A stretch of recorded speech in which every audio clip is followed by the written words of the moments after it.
You are now listening to Back to the Podcast with Rob and Dave. We're going to entertain you with a quick review of Raiders of the Lost Ark. But first, our sponsors. Well, no, they're not sponsoring us. We're not getting sponsored. But we are going to entertain you with a quick round of Hollywood Shuffle. Is that not right, Dave? That is correct. And this time we're going to do something slightly different, something the game rules do not have you do. But Woo-hoo! We figured since we're just doing this the way we do it, we can do whatever we want. We are rebels. We are pioneers. Let us do this, Dave. All right, so we're going to have a couple leads here today. We're going to start with two leads of our epic movie that we have no clue what it's going to be yet. So our first lead is a unlucky in love waitress. Nice. Okay. Classic staple. And our second lead is a pageant show queen. Wow. All right. All right. You know, that seems like a real movie here. So it does. This could be Miss Congeniality. This could be our third lead. Okay. An eager young senator. Ooh, this is boy. How eager for what is the question. Oh, so an unlucky in-love waitress, a pageant show queen, and an eager young senator. And the action is... Oh, there's action in this one. Indulge in beer bashes and ill-advised hijinks. Well, honestly, with those two young ladies and the senator, there's going to be it's ill-advised all the way. So, Wow. Okay, well, I guess if there's a movie that has Kevin James as the president, we can do this. Oh, my. Yeah, I'm referencing Pixels. Deal with it.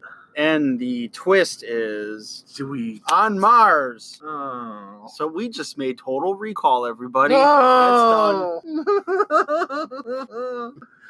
Well, let's see. The On Mars, the beer bashes and ill-advised hijinks. It's a little more serious than that. Okay, so we need to title this, we need to cast it, we need to end this, right?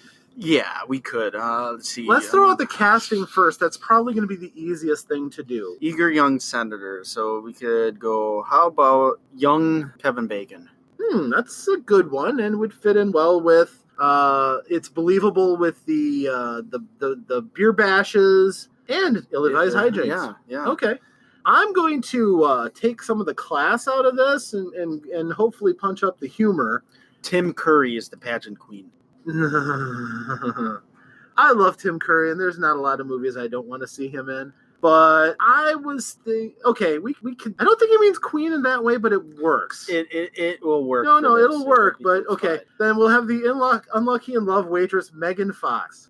She doesn't need to carry much. Yep. She's a believable target for young Kevin Bacon. And the unlucky in love is going to give her enough cynicism and sass so that that weary of the world look that she does would work. I wonder how these three meet. Well, the senator clearly is... beer bashing. Yeah, hitting on the unlucky in love waitress. So, and all this happens to go down at the pageant show where they got some of these... Okay, I have an idea. This is going to be a little crazy. This is already crazy. So, the party is at Tim Curry pageant show queens. This is like RuPaul or something. Okay, so anyhow, at his house, where he is known for having these bashes. Young Kevin Bacon is a brand new freshman senator who has not been properly groomed against making mistakes and being in these kind of places. So we'll say that we'll throw in a little intrigue. His rivals conspire to have him here, where he's young enough to think that, hey, this is going to be fun, and not realizing all the trouble that's going to get him into. How's he going to meet the waitress? After he's been drinking and compromised with pictures and things, they end up dumping him at a diner where the unlucky in love waitress takes him in. We could kind of go with a trading places kind of stir in this. Oh, trading places for the future. Yeah, exactly. And, of course, he's a senator of Mars, a Martian colony. Oh, dear.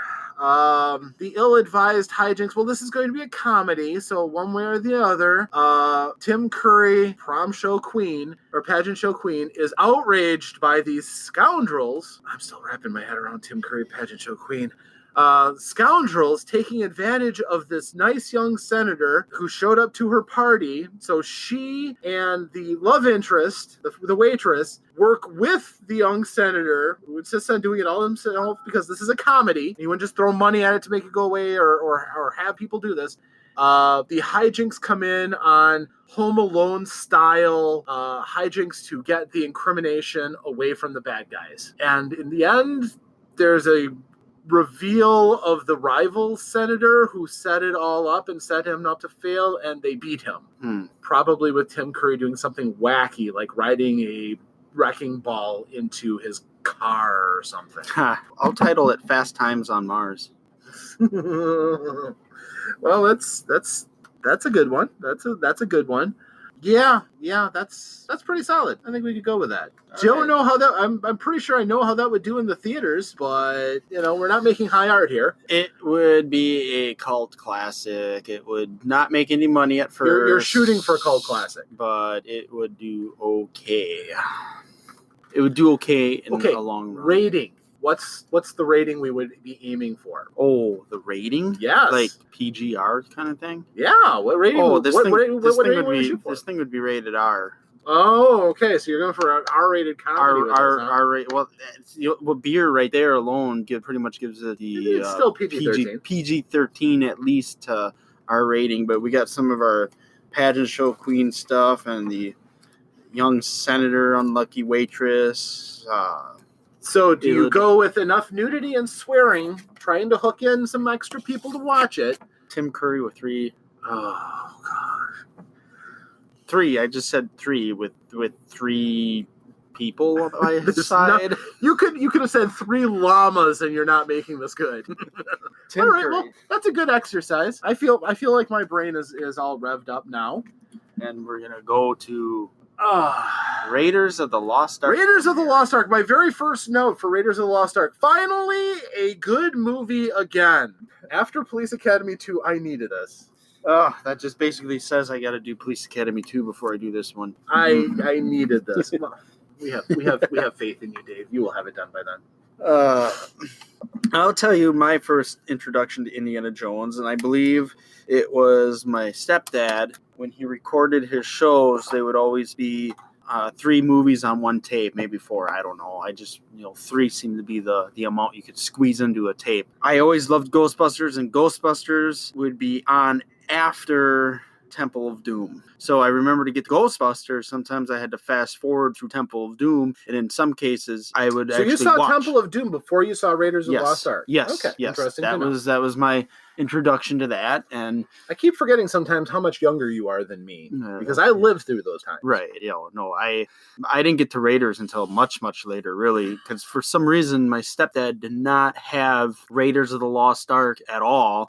He had Temple of Doom, and then Last Crusade came out, and we had to wait for it to be on HBO before we could watch it. I don't know why, but whatever. We watched it on HBO. Indiana Jones is great, and it probably wasn't until like a couple years later, even after McDonald's or Burger King or whoever it was, you get your value meal. You could get like any of the 3 movies for $10 or however much it was back then. He only got he got The Last Crusade. Didn't get Temple of Doom, didn't even bother with Raiders of the Lost Ark. But that was probably his love for Sean Connery. Yeah, I was going to say, Sean Connery, a big draw in The Last Crusade. If you were looking at them objectively, without knowing the content of them, yeah, that would be a clear one to go after for most people. So I remember it was a Christmas when my mom and he were divorced at that point in time, and then it was a Christmas, and that's when I started getting into movies. I wrote a whole list of movies I wanted, from like Hunt from Red October to like Raiders of the Lost Ark, Indiana Jones, all those. And those are the ones that I got. I remember getting Raiders of the Lost Ark, and I probably have seen it maybe once before that, but not enough to really have it have an impact on my mind. But that was when I first saw Raiders of the Lost Ark. It was probably somewhere around the Christmas of 1994 or 95. And that's when I got to watch it in full for the first time. I thought it was a great movie. It was fun. I liked them. Yeah. For me, it was in my father's collection of VHS tapes. At various times, I watched a lot of movies with him. That was one I do not remember watching with him, but it probably did. When I was young, I didn't really care for blood and gore very much, and I was kind of turned off by the opening because there's a little bit of blood, a little bit of gore. When Doc Ock gets stabbed with the yeah. So that that kind of turned me off of the movie at first. And of course the ending, the resolution didn't really increase my love of the movie very much. It wasn't until I got back in college I think I ever saw it again. And it hasn't been on my must-see movie list, but I have seen it from time to time with other people. But yeah, it's much better than Police Academy 2, I'll tell you that. Quite honestly, 1982, apparently a lot of people thought that because it won some Oscars, it won some awards. So yeah, we're going to review it now and go through it with you, helping you relive that time. Unless you have any other fond memories, Dave? I believe before I watched Raiders of the Lost Ark, that's when Super Nintendo also had their Indiana Jones trilogy game. From LucasArts, and that's where I remember playing as Indiana Jones, and the levels that represented Raiders of the Lost Ark I think were my favorite ones, especially in was it Nepal? Is that where Marion was? I'll be quite honest, Yeah. I never played the Indiana Jones video games until Lego Indiana Jones. No. No, there was an arcade game that I played once too. It was okay. That was from Temple of Doom, and I remember one whole scene was you just going through caves and freeing kids, and the fight at the end with Thulsa Doom throwing flaming hearts at you, which was weird. But yeah, nothing to do with Raiders of the Lost Ark. Yeah, no, the movie, it opens pretty clever, I think, with the whole like Paramount logo with it dissolving to the background, and you got the mountains there to which is a tradition they'll carry on through the rest of the Indiana Jones films and probably the future films. And you get the mystery of the character of the following everybody from kind of like behind. Is it everyone's kind of walking? Yes, cover them from behind. You get this mystery of who's this dude in a hat, and he's acting authoritative.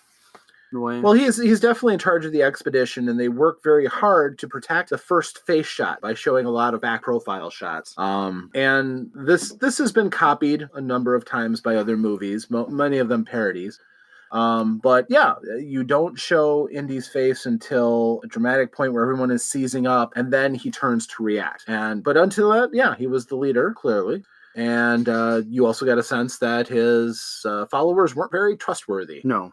The other thing that struck me watching the movie again was the subtle music in the beginning was very... I think every piece of music from beginning to end of the film is perfect. So it fits in with everything that's going on. With a lot of the movies that we'll end up covering, a lot of them do incorporate a soundtrack to it.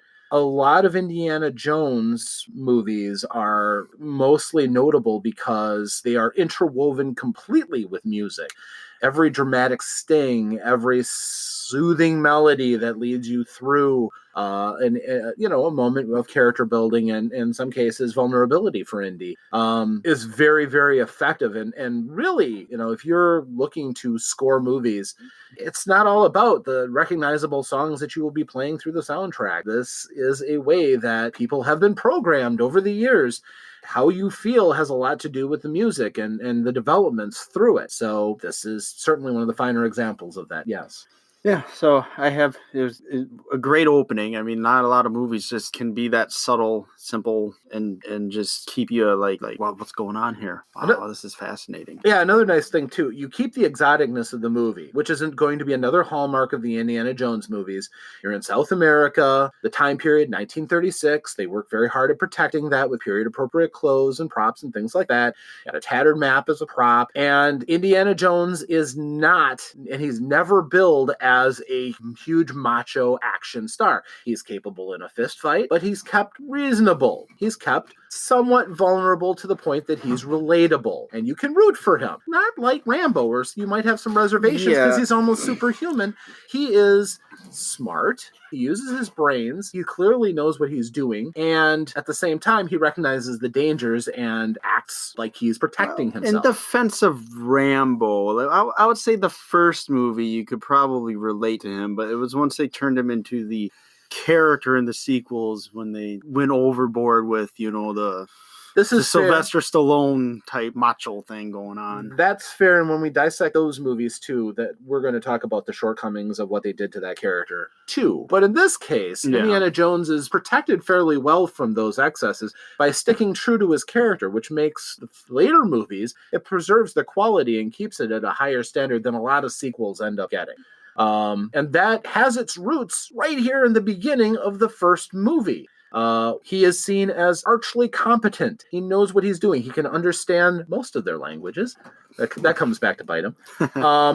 When it comes to dealing with the situation, ooh, scary carved face that sends his guide scrambling. Okay, he acknowledges that. He expected it. He goes on. He goes, then they go into the tomb, crypt, Cave. Site. Well, it's Maybe? clearly not just a cave because it's been worked. Site. Let's say site. The site. Yeah. And there are traps. Now, most of the technology of this place is fairly primitive, as you kind of expect. The trap that Indiana Jones first comes to is very innovative, I think. I'm not sure how you would even pull it off with the technology placed in the time period. If you watch Ancient Aliens, therefore aliens. We're going to get back to aliens and Indiana Jones at some point in the Those are not-so-distant future. trans-dimensional beings. Anyhow, apparently they found a way to have a light beam tripwire with a very nice spear trap. Mm-hmm. That worked out well and revealed that one of his rivals had passed away there. Then they come to probably one of the most iconic places in all the Indiana Jones movies, right in your opening establishing shot, the Idol Room. Indiana Jones, cool-headed archaeologist, surveys the scene before charging right in like his guide wants to. And he's like, nope, something's up. He finds the poison arrow traps, and he understands the peril that's in the place. So he shows himself as being competent. He also doesn't deal with it with superhero nonsense. It's by recognizing the trap and avoiding it, he makes his progress and establishes himself as a smart character. Yeah, I like that whole scene too, where he's got he's looking at the idol, he's got the sack thing, he's trying to like eyeball the weight so he can evenly just swap them out, and he's sweating, he's doing all the chin touching thing, and empties the bag a little, and he does the quick exchange, and then he's like, I got it. And then you start hearing the mechanics of the booby trap being set as he does that. Again, an uncannily accurate booby trap that catches Indiana Jones unaware, and all of a sudden everything starts to crumble. It becomes a mad dash. Now he demonstrates that he is physically competent as he runs and stays ahead of the arrow traps that are all shooting off after him. And they manage to make it back to the pit that they had swung over using the whip. Now, forgive me if I'm wrong, the whip is pretty much iconic for Indiana Jones. I'm not sure, but the whip was always kind of, before Indiana Jones, more of a tool than anything. It's for leading animals. He kind of transformed it into a weapon cinematically. Was there anybody else who did? Zorro maybe before him? Oh, I think there was. Didn't Zorro use the sword? He used the sword primarily, but I think there might have been in times in his background where he also used a whip. I could be wrong. Maybe even in these Antonio Banderas Zorro films, maybe the whip was there. But then we're going after. But that's after Indiana Jones. But as far as like, I don't recall him really using the whip in the beginning per se as a weapon. Wait, he did whip away someone's gun. He does, but well, see, the thing about a whip is not a very good weapon. It hurts if you get smacked with it, but it requires a lot of space, and you basically get to pop somebody once, and then if you don't like take out an eye or do something heinous, they're going to come and they're going to beat you up while you've got the whip in your hand. It's better he uses it as a tool to swing over a pit, to brush off tarantulas and things like that. I think for the character, the whip really more so is the tool, and then given the kind of stuff that he walks into, it turns into a perfectly fine weapon to use. A weapon of last resort. Obviously, he'd rather use his pistol when it becomes serious. Right. So, yeah, and in the beginning here, we had an actor who's pretty known too. Well, he's moderately known, Alfred Molina. Alfred Molina. He's listed as playing somebody named I'm going to butcher this. It's Satapo, but you know what? They don't even say his name in the movie. I don't think. No. You just treacherous guide would have been the today. We recognize him as that's Alfred Molina, who happened to have a future of not just dealing with these tarantulas on his back, but he got to fight Spider-Man and Spider-Man 2 as Doc Ock. Also a memorable death scene. Yes. As Probably Indiana one of those Jones- gory scenes you were talking about. Yeah. As Indiana Jones scrambles and saves his hat from the crushing door of doom, he gets up and there's Alfred, skewered through with spears because he didn't avoid that trap. Yep. And Which again was believable. They had built up and showed that this tomb was lethal and it killed somebody. So good on that. But even as he reclaims the idol that he had given to this treacherous guide, well, then comes another iconic moment in Indiana Jones, the boulder trap.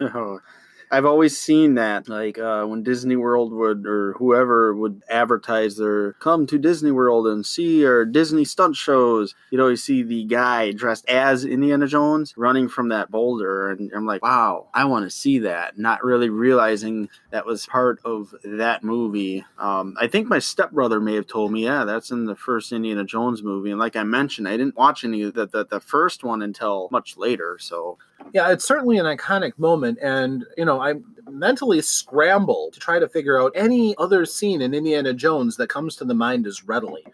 That whole opening scene is some of the best. You have the heart pulling cage thing in Part two. And I don't know, throwing a guy out of the Hindenburg was certainly memorable, but well, he landed on some suitcases, so he was okay. He survived. Okay. So anyhow, Indiana Jones gets the idol. He runs out through all the icky spider webs and everything, but he makes it out only to meet and establish his foil for this movie, a French archaeologist named Belloc, who is more treasure hunter, person of fortune more so than archaeologist, it turns out. He's in it for the money. Yeah, he's amoral. Not entirely, though. It would be easy to really despise him if all he was interested in was money, but he does profess a genuine concern for archaeology to a point. Oh, yeah.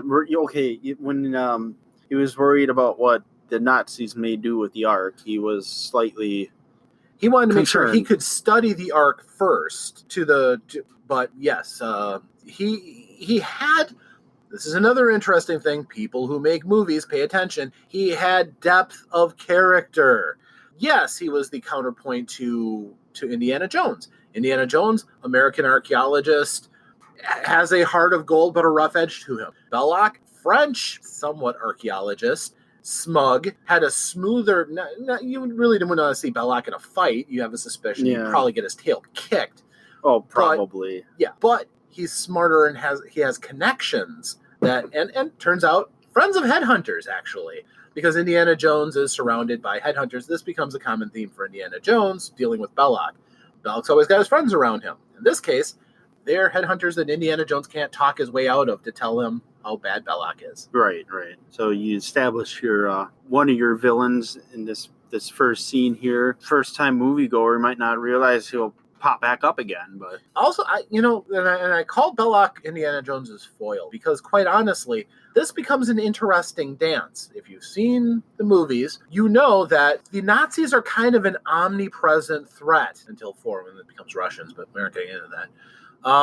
I like part 4. Fair enough. I'm not cutting it down yet. I got plenty of time to do that. The Nazis are basically this backdrop, this looming threat over whatever Indiana Jones does. The Belloc thing brings it personally, because they've obviously clashed in the past. Mm-hmm. It seems like Belloc seems to get the win over Indiana Jones more often than not. He uses Indiana Jones to get what he wants, and then he manages to somehow get the item or object via the hard work that Indy did versus what he did. And I think that goes back to Indy kind of does stuff on his own, and Belloc kind of uses the people on the side of him to kind of protect him, I guess. Right. And also, he uses that leverage to let Indiana Jones do the hard work and then follows and takes the reward. Yes. Yeah.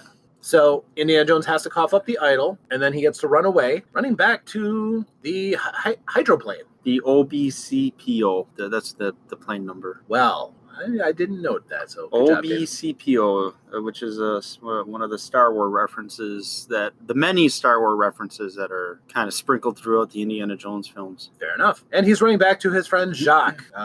Jacques, this is his one appearance in this movie.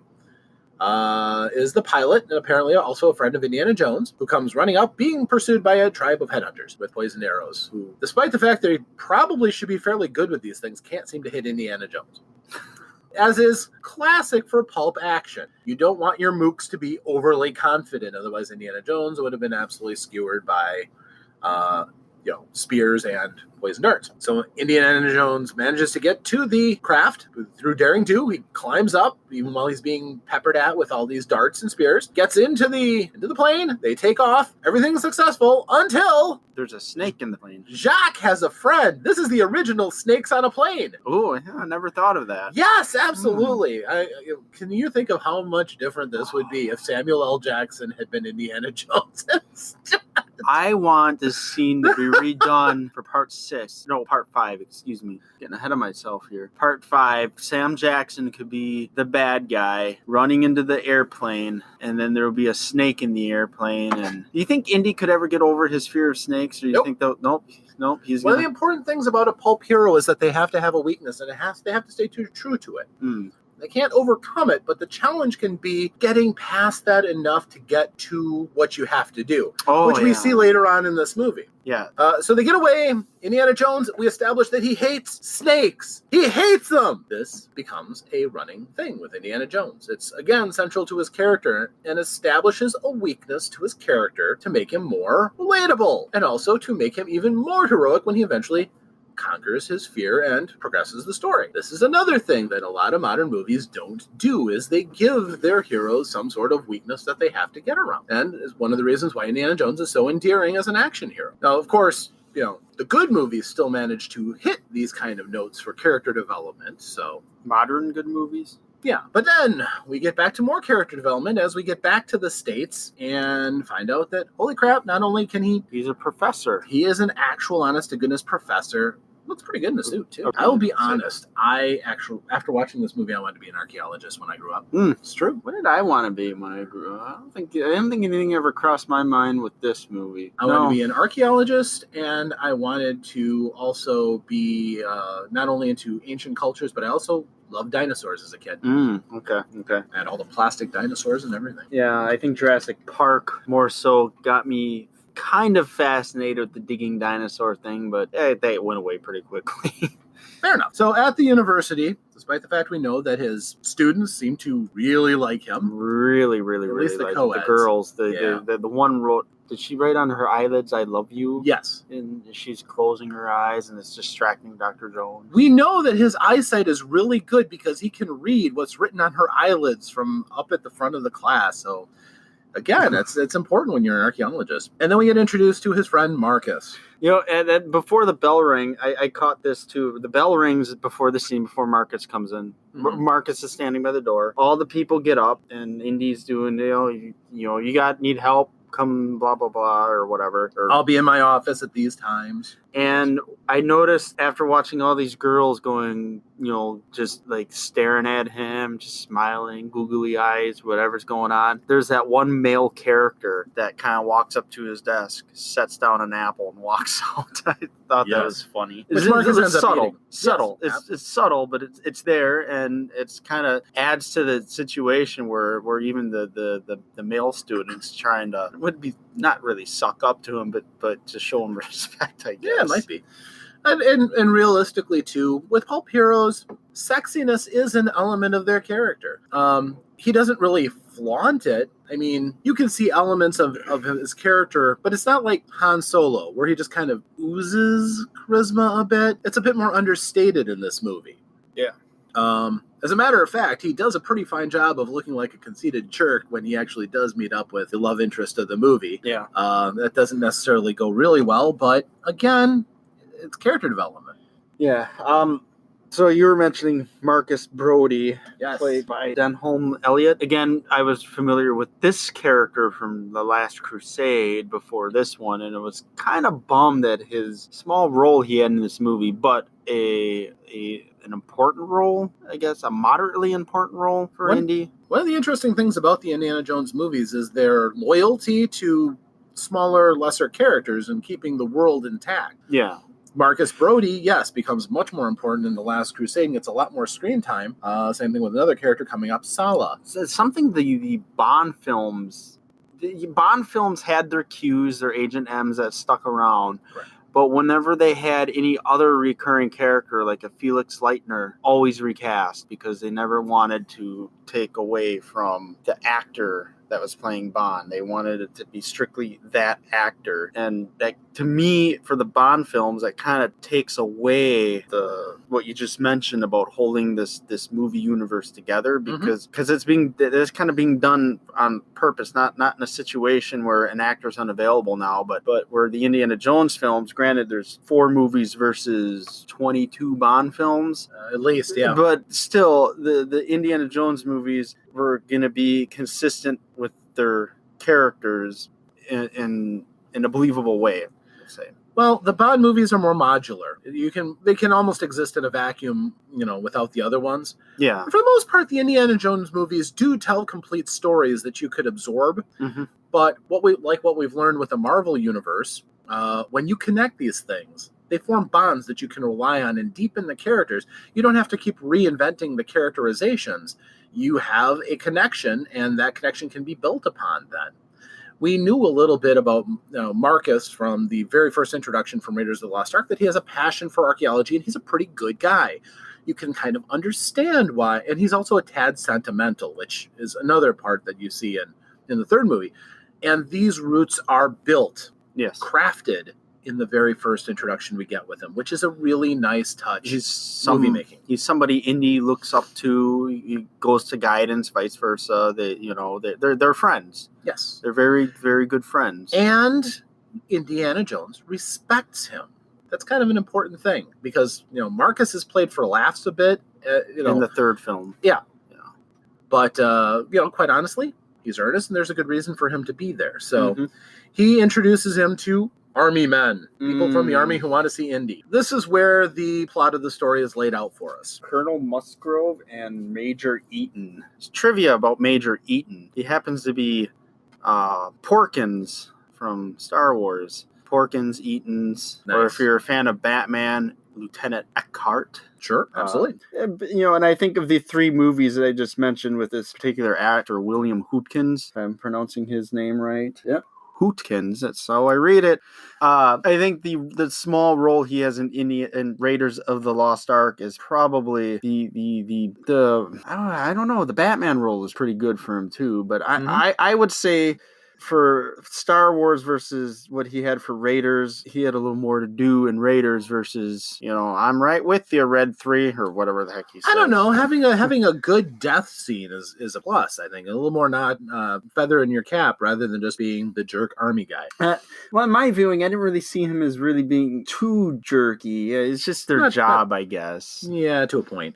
But, as is common, when you have a hero who is kind of used to working on his own and kind of a loner, they generally grade against authority figures. Mm-hmm. So even though he's pretty respectful here, at the same time, while they understand that, yes, Dr. Jones is really good at what he does, it's pretty clear that they expect him to do what he's told to do. Yeah. And that really becomes to play at the end of the movie. We're not going to jump ahead. They bring Indy in and Marcus to discuss Hitler's obsession with the occult. Yes. And religious objects, and they believe that Hitler is on his way to tracking to where the Lost Ark is, which from all accounts I've heard, and granted I haven't done a lot of personal research, but it sounds like it's patterned after real life history. Apparently there was an obsession with the occult in Nazi Germany. Yeah. And this is just taking that and running with it. And of course the item they're looking for is the Ark of the Covenant, the possibly mythological, possibly based on reality. It's kind of hard to tell. Ancient Aliens reference again. It was a nuclear device. There we go. But it was the significance of it held the remains of the Ark of the Covenant from Moses' time, and made the ancient Judeans invincible in battle when they carried it before them in a fight. So, of course, that would be something that Hitler would want for his Nazi forces. So, of course, the United States, we have to send somebody to stop this. And he accepts. He's excited. He and Marcus have a nice moment in Indy's rooms where the gravity of the situation is again amplified. Marcus gets sentimental. He's like, "This is a great crusade for stopping evil." And the Ark is the greatest thing you've ever gone after. And then he talks about the power of the Ark and what it holds. And then Indy's like, Marcus, I don't believe in that hocus pocus stuff. And did he say voodoo or what did he all say? But basically, he said he doesn't believe in the supernatural. Right. Which this is the part where after I've watched all of them at that point in time, I've seen Temple of Doom, Raiders, and Last Crusade. Not necessarily in that order, but the part about the Temple of Doom is technically a prequel because it takes place in like 1934, and Raiders takes place like the following year after. So the Temple of Doom is the very first prequel where Indy in that movie has seen some supernatural stuff in that film. So, although to be fair, the supernatural stuff in Temple of Doom is a bit more low key. Yeah, he saw him pull that heart out.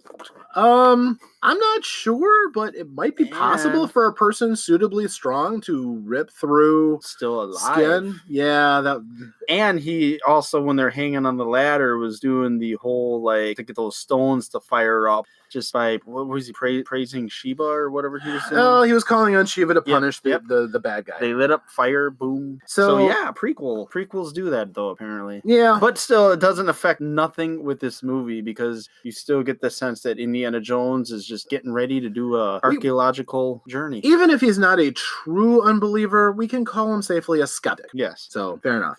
And mostly this is to thumb their nose at the Nazis and get this before them. So it becomes a race as much as anything. But before Indiana Jones can go on his journey, he needs a medallion that he believes a former lover may have. Somebody, Marion, his, I guess they had a small fling when they were younger. He worked with her father. Her father was influential to Indiana Jones, and he learned from him. He was he was the protege of Professor Ravenwood. Right. Didn't share his passions, which he saw as an obsession. Take notes, because Indiana Jones does have issues with people being obsessive. That comes back in 3.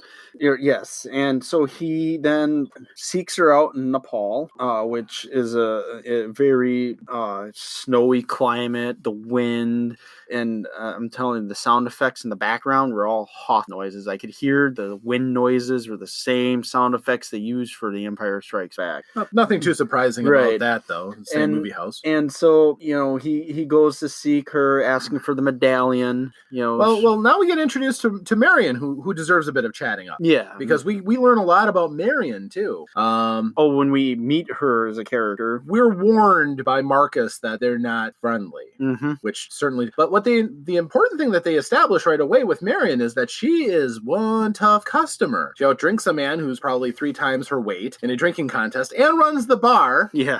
So she doesn't, if she passed out at this drinking contest, she probably would wake up and her bar would be empty. Yeah.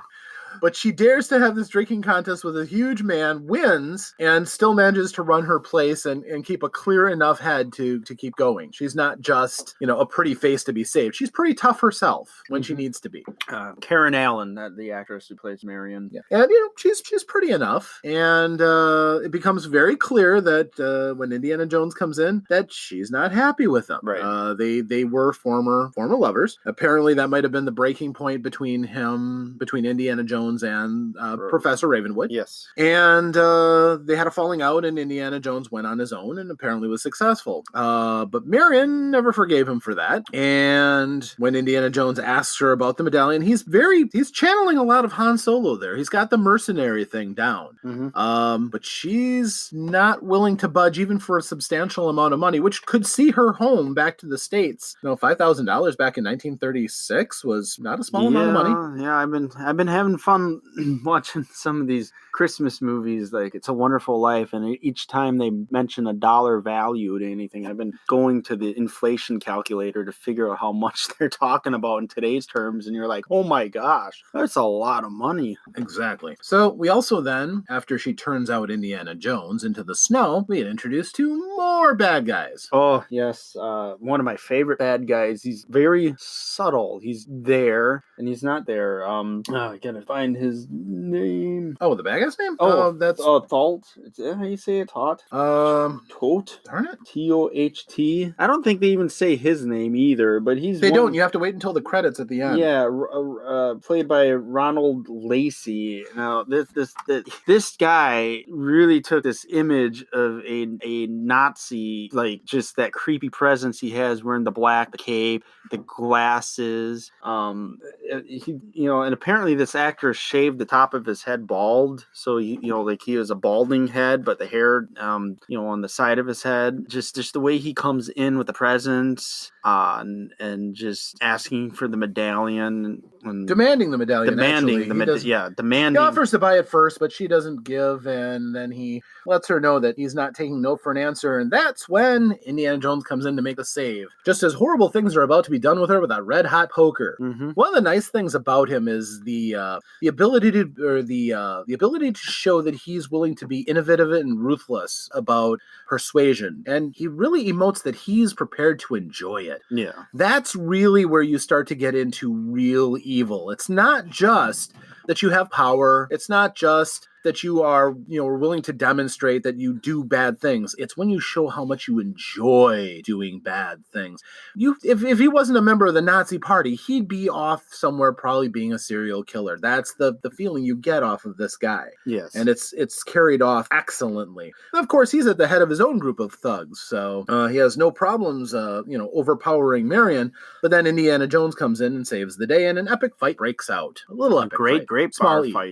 It was a great bar fight. Yes, absolutely. Indy gets some shooting in, never has to reload, which is great. And it's again another pulp thing. Mm-hmm. I don't know if he ever empties his gun. Any movie I've ever seen. Indy? Yeah, I don't think so. That's kind of a pulp classic thing. You never have to really reload. That's probably something. Maybe if he did, we've never noticed. I honestly can't. But the fire logs get kicked over. Flames start. The medallion flies around. Yep. Into a fire mess, which the character, the Nazi bad guy, reaches in to grab it, but it's hot, so it burns his hand, and he runs out like in a scene from Home Alone to get his hand in the snow to cool it off. Which I wonder if that's where they got that idea from. Wouldn't surprise me if they lifted that. Hey, remember that scene from Raiders of the Lost Ark? Let's have Joe Pesci grab the door handle and then. But Indiana takes on most of the bad guys, except Marion cudgels one with a bottle, and she ends up shooting the last guy who is about to take out Indy. So she is, again, establishes herself as a capable sidekick to Indiana Jones' daring do. And they overcome the obstacle. She grabs the medallion with a rag, so she doesn't burn herself. Mm-hmm. She becomes his business partner. So they go off together to Cairo, where once again we are introduced to another character, Sallah. Now, John Rhys Davies. Yes, John Rhys Davies. Always a guy who's great at chewing up a scene and making it seem larger and grander for him being there.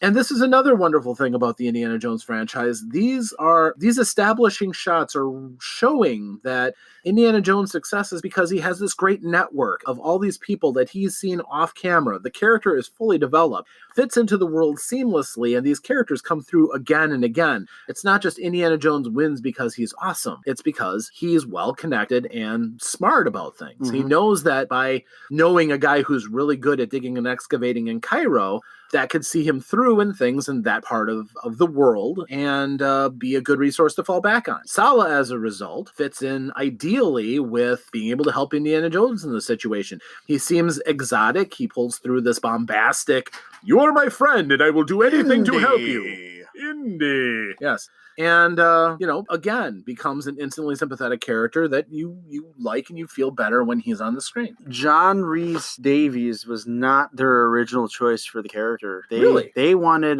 Danny DeVito, but he was tied up with, I think, Taxi at the time. He was tied up with something that prevented Danny DeVito from partaking in the film. And it turns into one of those happy accident things, like, where it would have been nice to have DeVito in that role, but I don't think it would have been as good as John Rhys Davies. I don't think it would have been worse. I think it just would have been a little different. Not saying it would be good or bad. It's just, it would be a little different. Almost in the same vein as Tom Selleck was originally signed on to do Indiana Jones, but his contract from Magnum PI prevented him from doing that. Yeah, which, again, would certainly have changed the timbre and scope of the show and series. Yeah.